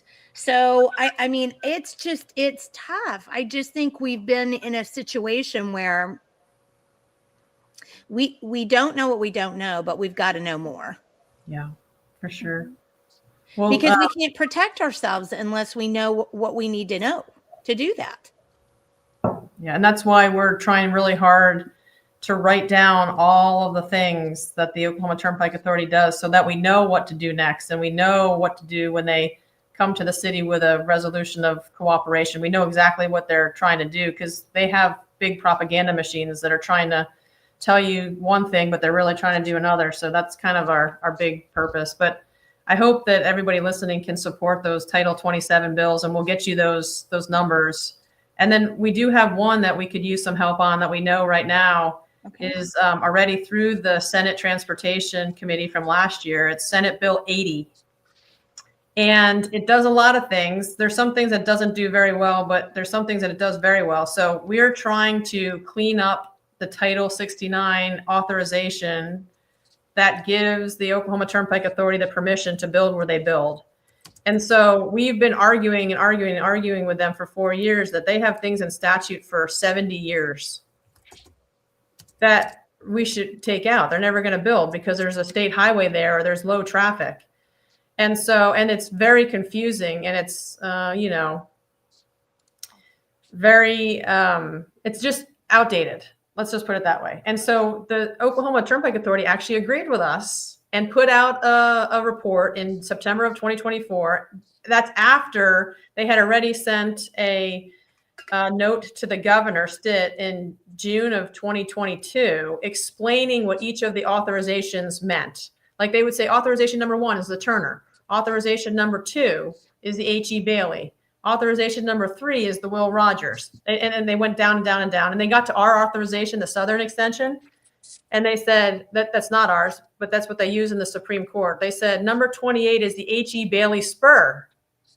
And we're going ding, ding, ding, ding. Yes, it is, but you can't double count it. So anyway, I open record requested that back in July of 2022. I didn't get it until August of 2023, right when the Supreme Court ruled. So the governor's office took 14 months to fulfill my open record request. And I had that documentation, and then the Oklahoma Turnpike Authority put out a report in 2024 that pretty much struck out all the things that they're not going to do. So I have a couple substacks on it that say, okay, they're never going to build 17 because it's really State Highway 412. And they're never going to build number 18 because it's blah, blah, blah, So they have 17 that they struck out. So that's SB 80 strikes out those and labels all of the other ones. And then it makes the Oklahoma Turnpike Authority provide real notice to people. Right now, they can put a notice in a newspaper of general circulation anywhere in the state. And after 10 days, go to bond validation. So the people will never know they're getting run over till they get a 90-day letter. And so we're trying to make that happen. And so SB 80, I think we might make some changes to it when it gets to the House, but we'd like Julie Daniels, the floor leader in the Senate, to hear it. So we need to contact her and have her put it on the floor for vote. And that's the hardest part. We can sometimes get things in a committee, but then we get stuck on the floor, or we can't get things in a committee, but we have a good bill. So SB 80 is the farthest along. We also have a bill on legislative intent, which is what the state Supreme Court minority told us to do, which is that the OTA cannot self-interpret its authority, and that the route authorizations the legislature puts in are mandatory, not flexible. Like that is what the law says, but the judiciary obviously has to be told that. So we're running that. And do you have a bill number on that one? We don't have a number yet. Okay. All right. And then the abutting landowners bill, like I talked about, we're running that one. We're running a debt ceiling. So we're going to try to cap the Oklahoma Turnpike Authority debt to $4 billion. And just for everybody to understand, 2.5 years ago, they were $1.7 billion in debt. So we tried to cap them at 2.5 billion, and then it jumped up to now they're 3.6 or $7 billion in debt. So we had to move that up just in 1 year to 4 billion. The GRDA, the Grand River Dam Authority, has a debt cap of 1.4 billion. Well, let me ask you, I'm just curious. What is the GRDA for? Oh, that's a Do we have any idea on that? They own power. Don't they own power generation lakes up in northeastern Oklahoma? Yeah, but why? I don't know. I don't know a lot about them. I'm telling you, that's another one that's got to come under the microscope in a big way, in a very quick way. Because you talk about fraud, they've proven that over the years with the GRDA. It's a great fraud. It's like a little fraud village. And they're very non-transparent. Yeah. So people don't know what's going on there. If you even say Grand River Dam Authority, people are going to go, huh? What? Well, I don't even know what that is. Really? Bad juju. This is another one of those, government is completely out of control deals. That's not okay. But at least the legislature put a cap on them, and they're really ticked off about it. Last year, they put out a couple articles that they wanted them to raise the ceiling, and the legislature said, thankfully, no. But the OTA is headed towards $15 billion in debt. And in fact, the Loft report that just came out, the Legislative Oversight of Fiscal Transparency or whatever, which didn't really do a fantastic job because they were, again, co-opted by the dark money from the inside, even said, but they did tell some truths. They said that the debt on the southern extension and the east-west connector would take 209 years to pay off. Because there's no traffic. It's not justified. I think in 30 years, our CPA told us that east-west connector alone will be $10 billion in debt because it can't. For Pete's sakes! So it's going to be like $175 to cross the Newcastle Bridge in order to break even. Just like the Pennsylvania Turnpike is what, $180 to get from Philly to Pittsburgh now. Is it really? It's over $100. Yeah. Wow. And they're like the role models for the Oklahoma Turnpike Authority. You should read some of those books that Tassie told me about the state Supreme Court in Pennsylvania, where I'm from. You want to talk about on the payroll. There's a book that actually shows that they're on the payroll. But yeah, so we're trying to get the debt ceiling. That's never going to go anywhere, but it's an election year. So we want to see how people react to it. And then we have a really complicated bill that is hopefully going to revert the Turnpike Authority back to 1954, where they said one turnpike, one bond. But they've convoluted the statute so much over the years. It's a 4-section bill. We can only, to keep it constitutionally valid, I guess, we can only prospectively, which means in the future, stop the cross-pledging. So any new turnpike that they build has to be one turnpike, one bond, which would mean that the Council of Bond Oversight, COBO, has to actually do their job, which means that the bond, the people that give the bonds have to actually look at the justification and think if this thing is really going to make money, because now the system can't pay for it. You know what I mean? So like the Turner and the Kilpatrick and the Will Rogers are paying for everything right now. And if they built the Southern Extension Turnpike on its own, they couldn't build it because it's not going to make any money. And the East-West Connector on its own is not going to make any money, but they can build it because the system is paying for it. So we want to stop that. And Shane Jett and Jim Shaw are running that for us. Good. And that is that's the start of our initiative petition language. We need to get people on board with what we're trying to do, because I think, honestly, the only way to totally implode the system is to do an initiative petition, but that takes a lot of money and a lot of time. And we're headed there. We just have to get our language right. Well, and I have to say this. I just have to say this. I am compelled. The system has turned itself against we the people by doing exactly the stuff that you just mentioned.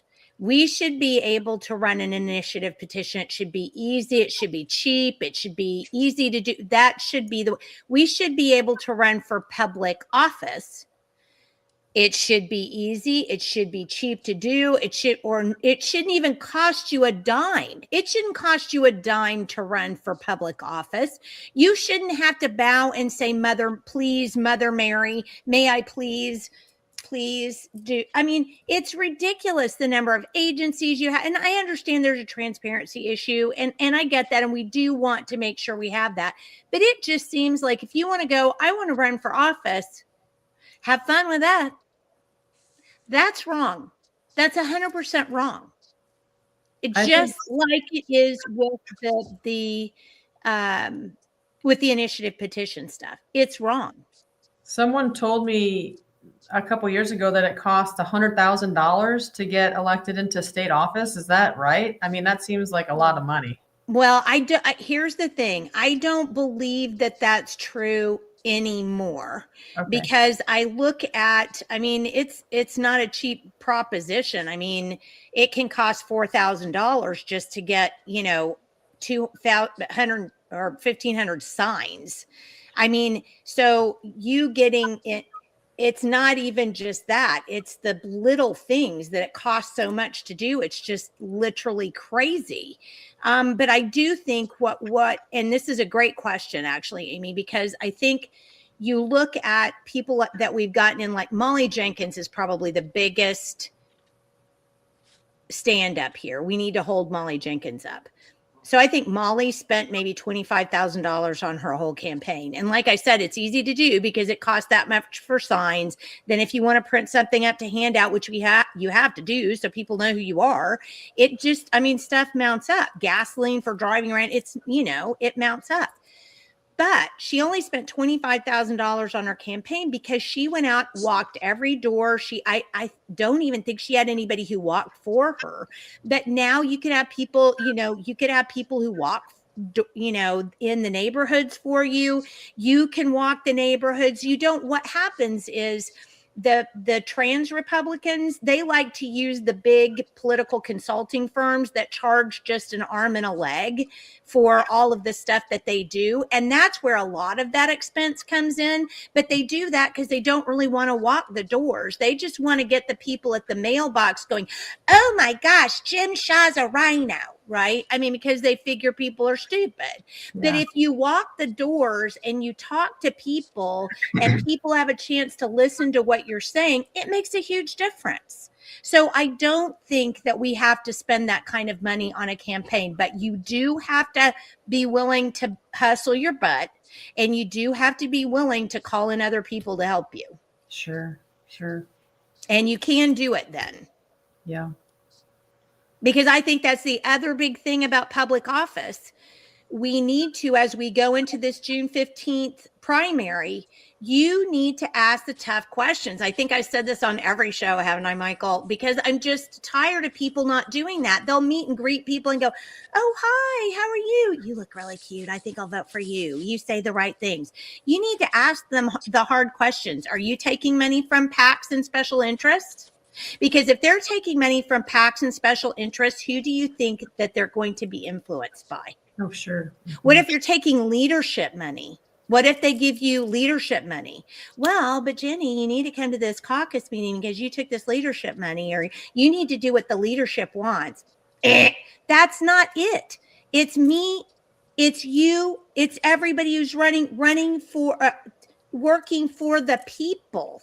It's the people working for the people, not for the special interests, not for leadership. Yeah.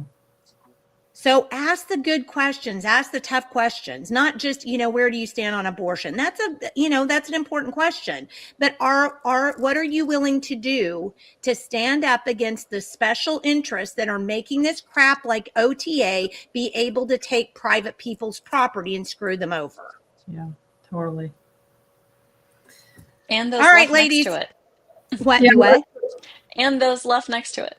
Yeah, and one more bill that your folks might be interested in. We're running an open records request bill because we are so ticked off that our state agencies were stonewalling us. And like the governor's office stonewalled me for 14 months. And they had information that we could have used in our state Supreme Court document that was literally signed by the OTA that said this statute means this, and this statute means this. And so we are running a bill. We don't know what the bill number is, but we are requiring the state agencies to respond within 30 days.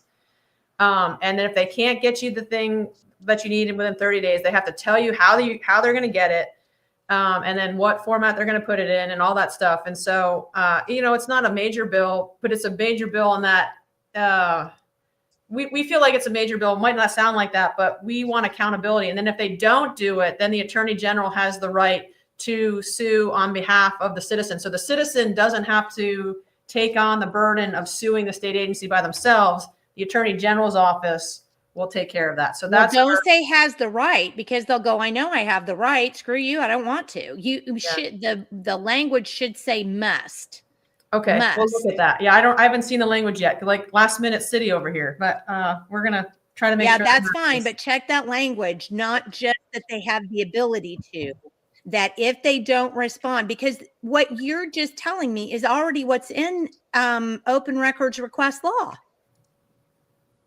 Isn't it? That they have 30 days to respond? No, we don't have any time limit. That's the federal. FOIA is federal. Right. Our Oklahoma law doesn't have anything. So they can ghost you and whatever. So we're going to try to put that 30-day in. You're right. I forgot about that. Yeah. But I would make it say must. The attorney general must sue the state agency on behalf and get a number in there, or there's a fine for this. That's probably a better thing, that there's a fine for the state agency that they must pay the individual for not filing their open records request, because I'll tell you, that would make them do something. Well, that's how, we've seen it, Jenny, just in our own organization. That's how the school districts get away with it. They just ghost us. And also, Amy, if you could address this in your bill, another thing that I've seen a lot of these entities do is they price us out of existence. They say, hey, it's $100 in, per hour of research. And then they come up with, $700 bill or something when the original Open Records Act kind of clearly lays out, the charges, which are, pretty reasonable. They stop a lot of our request just by the price side of it. Yeah. Every time a state agency tells me that I'm going to have to pay, I send them back some language that I'll email to you that my lawyer said, no, send them back this. They can't charge you for blah, blah, blah. So ODOT tried to pull that on us when they sent us 2,000 emails that we have. And they came down off their price of several $100s to zero when I sent them the language of the law. But we've had several agencies try to charge us. But you make a really good point there, Amy. If you don't know the law, our government will run over you. Mm-hmm. Because they just don't care. So when you know the law, you can get at them. Yeah. Sometimes we got to know these. Well, and that's a fair cop for sure. Yeah. Well, ladies, we're about at 1:43. We almost made it to 2 hours today. I don't think there's any way that enough of Oklahoma can tell you how much we appreciate you guys and what you do. Thank you. Yeah. And if anyone wants to join us, check out our website at PikeOffOTA.com or check out the Substack. I write a Substack. It's under my name, Amy Serrato, or Dirt Diva, I think. I don't know why it's under Dirt Diva, but that's how I set it up. And I'm a geotechnical engineer. That's why, in case anyone's wondering. And we've got an event coming up on Friday the 30th, that chili cook-off at 5. And we've got running through these things. So give me a second to run through them so people have them. So this is your Substack. Yep. And I'm going to plug your Substack actually. Amy doesn't write a bunch. So if you sign up for her Substack, don't go, oh my gosh, I'm going to get a weekly email. And she doesn't write a bunch because she's very busy. She's a professor. She has kids. They're in soccer. She does all this stuff. But if you will read the Substacks that she does produce, just like what Kelly does, they're very specific. They always are linked to that. Neither one of these women are at all prone to editorializing. It's not that at all. They actually research this stuff. They put it in language that you can understand. And then if you don't understand it, or if you don't believe them, you click on a link and go to what they're talking about. So please make sure that you follow her, because what we need are facts to overcome this stuff. And they're giving you the facts, but if you don't use them, it's not helpful. So you have to go see their stuff and then read it and then go, okay, next time that somebody says something about this on social media, or next time I hear this, I'm just going to call BS on that because it's blah. Do you see why it's so important? This is why it's important. Okay, so that's that. And then We have the chili cook-off on Friday the 30th. right, hold on. I put the chili cook-off in here. There it is. Okay, got it. And then Kelly and I started a new podcast on Mondays at 10 a.m. It's called the Right of Way Report. I love that. What is it on? So I can put that up too. When is it on? What channel? It's on Rumble, Facebook, and YouTube. Okay. And we started it 2 weeks ago, and we're learning and we're streaming it, and we keep it between 45 minutes and an hour, and we've been talking about different legislation pretty much, and answering people's questions that they have. But it's just to give our community an update on what's going on, because like I said, 2026 is going to be a big year. We're hoping the investigative audit that the Attorney General called for in 2023 will finally come out, and we're hoping before the end of January, and we're hoping it has teeth, and we're hoping the Attorney General can use that to get some indictments and then convictions, but we'll see. But we started it because we needed another platform besides Substack to talk about things in a more, not as, I guess, well, the Substacks take me a long time. Let's put it that way. Like some of my Substacks take me 40 hours to write. Yes, I can tell because they're so very well documented. We needed a forum to get people information on a quicker basis than I can put out the Substack. So that's why we started it. Okay, so there are several people who are wanting me to put up this information again. I just found it on YouTube. I mean, I just went right to it and found it, the Right of Way Report on podcast. So on YouTube. So just search, if you couldn't get the link, I did put the link in, but if you can't, just go search Right of Way. You can actually find it. I just found it like that. So I posted the link on Facebook too. Yeah, so we're on our Facebook page, okay. PikeOff OTA Facebook page, the PikeOff OTA YouTube channel, and you can also go to our website, PikeOffOTA.com, and there is a link at the top in the banner section to our podcast page, and it streams live there every Monday morning at 10 a.m. It streams live to Facebook, it streams live to YouTube, and it also streams live to Rumble. So I hope you used the StreamYard and then said that we suggested it so we could get $25. Oh, we should. We'll figure that out. Yeah, well, I signed up with, we'll talk about it later.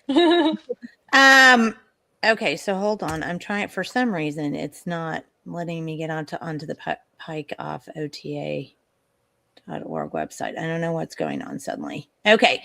But that's hopefully we got everything covered. So April, for example, if you missed it, rewind the video once it goes up, and you should be able to find all of that stuff in there. If you'll just go through the last about 5 or 7 minutes of the video, you should be able to find all of those. Oh, and I do want to point out too, because we're really trying to get tickets sold for the Liberty Oklahoma conference, which is going to be next month. And I know you can't be there, Amy. I'm so sorry about that. We picked a bad date for soccer. But Kelly, I'm hoping you and or Whitney or somebody is going to be there because you're sponsors of the conference. And on Thursday night, the one thing that I think is going to be great about this conference is when you come Thursday night, all of the people who are sponsors, all the people who are being active are going to be there to talk about their organization, how you can get involved with their organization, how you can help them help you, which is exactly what people like PikeOff are doing. We need to get together so that we know who's working for us and how we can help them help us. So that's what we're doing on the Thursday, the 26th, February 26th, the opening night of the conference. That's what we're going to be doing. And so, please be there and I'll be learn there. what you can. Good. Awesome. Learn what you can from Kelly. Kelly will talk about PikeOff and what all you can do to help them. And she'll be there and you can see her in person and talk to her in person. And how great will that be? So make sure there's a roll at the end of the broadcast and you'll be able to get more information about it and who the sponsors are. That you can go to libertyoklahoma.org. We're an organization, we don't sell anything. We're just trying to give you information. libertyoklahoma.org to buy tickets and sign up. And if you do it today and you sign up for a hotel room at Oklahoma, you're going to get 2 free tickets to the water park. And who doesn't want to bring their kids to a water park in the middle of February? So think on that. All right. Anything else, ladies, before we get off of here for today? No, I thank just you have so one much. thing that I had one small little thing I wanted to clarify, because I think when Amy was talking earlier about the county commissioners candidates, it sounded to me like it came off as though potentially that PikeOff was running someone, but that's not what she meant. Yeah. PikeOff organization is not running any candidate. We're not backing any candidates. What we're trying to do is encourage people to run, because we need good people in there. And there are a couple of people that have already signed up to run that we think would probably do a good job. And when I say we, I mean personally, me, Kelly Wilson, and Amy Serrato, individuals. We think these people would be good candidates. So I just wanted to clarify that. So PikeOff, the organization, is not backing or running any candidates for anything. You're not a PAC. We're Correct. not doing that. All right. So. I appreciate that. But again, I'm going to go back to the fact that the great thing about you guys getting together and having kind of a group is being able to talk about that kind of stuff in the group and vet each other and try to get people to do it. And that's not a PAC. That's just you as a group and individuals saying, hey, we need to benefit ourselves and protect our land here. And this is the way we need to do that. So I think that's what Amy meant, didn't you? Yes. Yeah, we've been personally talking to people and saying, you need to run for this, you need to run for this.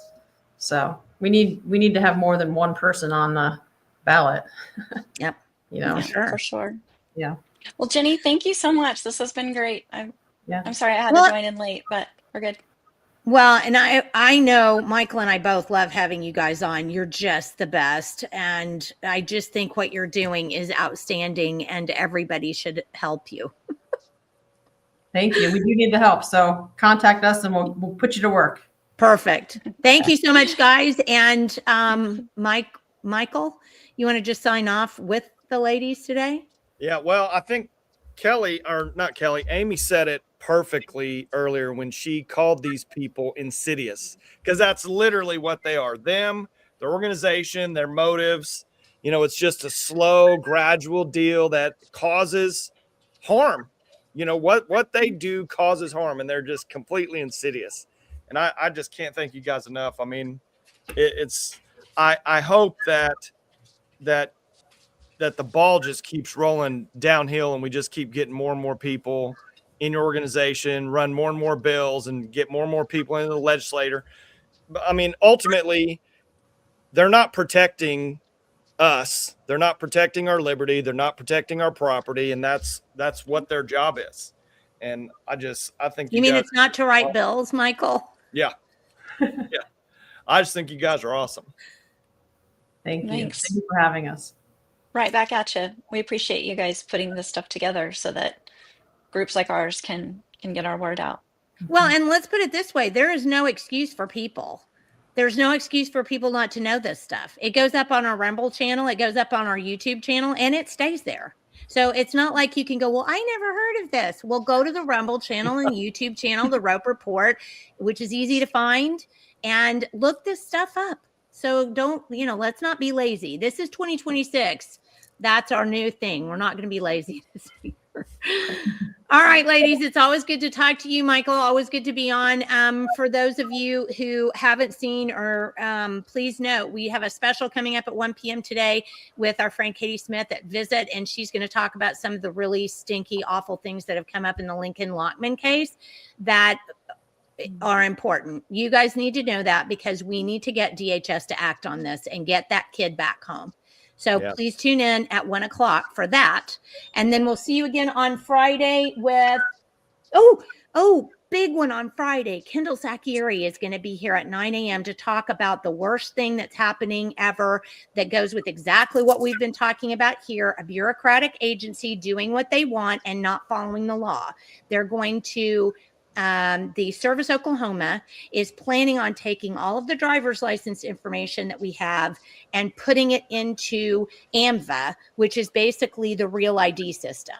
And that has to stop because we have a law in Oklahoma that allows those of us that do not want a real ID to opt out, and they're taking that away from us. And Kendall will explain all of that at 9 o'clock on Friday morning. So make sure to be here for that. And otherwise, I think we're out of here. Thanks again, ladies. And we will talk soon, I hope. And send me those bill numbers. Okay, I will. Okay. Talk soon. Bye. Bye-bye.